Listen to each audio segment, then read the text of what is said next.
Bir çox sahibkar düşünür ki, bizdə qaz yoxdur, yalnız elektrikdir. Bizdə nə yanğın baş verə bilər. Bir tək elektrik qısqalanması belə kifayətdir ki, saniyələr içində yanğın baş versin. Və o məqamda sudan istifadə etmək olmaz. Çünki suyun tərkibində H2O var və cərəyanı keçirdir. Bu səbəbdən obyektlərə minimum hər 35-40 kvadrata bir ədəd balon qaydası var. Balonların 3 növü var. İlk öncə quru kimyəvi toz, universaldır, bütün yanğınlar üçündür.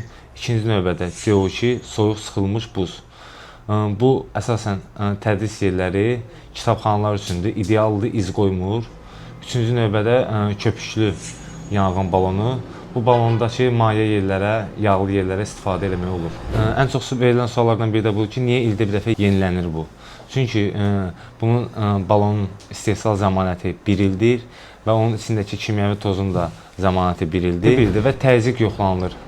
Hər il ərzində onlar yenilənilir və yerində də rəsmi şəkildə müqaviləvi sənədlərimiz təqdim olunur. Çox hallarda müştərimiz deyir ki, balonun vaxtı keçmişdi və istifadə elədik, o vurmadı. Ona görə texniki baxış mütləqdir. Təhlükəsizlik hadisədən əvvəl görülən tədbirdir, sonra yox.